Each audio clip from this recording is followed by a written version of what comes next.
Hey, good Monday evening to you. Meteorologist Brian McClure. That onshore wind that we've been talking about, yes, it will continue for really most of this week. So the pattern that we've been seeing the past few days, it's not going to change a whole lot. I'll be honest with you. Now, obviously, it might change at your house in particular. In other words, if you have or have not gotten rain at your house, it doesn't guarantee the exact same result the next few days. But the general gist of the forecast, yeah, it's not going to change a whole lot. That means all showers and storms out there will have an eastward movement across the state because of the westerly wind coming in off the Gulf.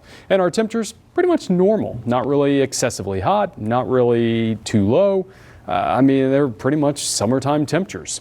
All right, so what is happening? Here we go. Low pressure area right up here going through Georgia right now. That is providing for plenty of moisture. Okay, the green color on the map illustrates tons of moisture. But when you look at the perspective of this is our wind flow graphic, you get a better idea. Here's your low pressure area, right? Okay, let's progress this forward through tomorrow into tomorrow night.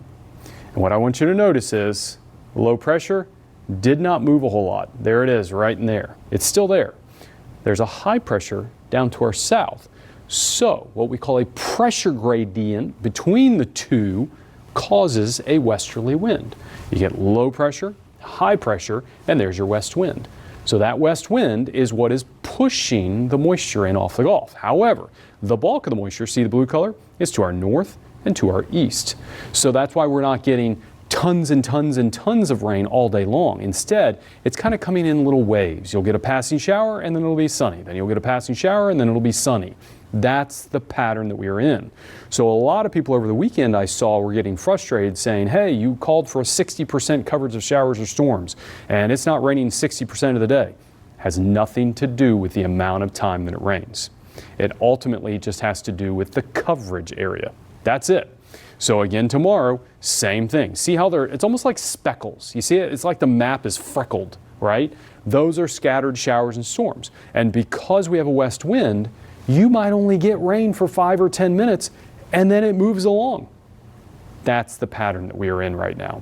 Even if you only get rain for 5 or 10 minutes, you count in the daily rainfall total. All right, lows inland, low to mid 70s, near the coast, upper 70s. The boating forecast, there's that west wind we were talking about 10 knots, so it's not going to be that high. For the next couple of days, if anything, it actually comes down just a bit. It was a little bit breezier over the weekend, but I'd say 10 to 15 knots max, okay? But yes, that is the wind pattern that is causing our current thunderstorm situation. So 40% chance of storms the next couple of days, down to 30% Thursday. Then it does start to come back up this weekend. It looks like a little batch of moisture with a front getting close to the panhandle. But you get the point. That all very much looks normal right there.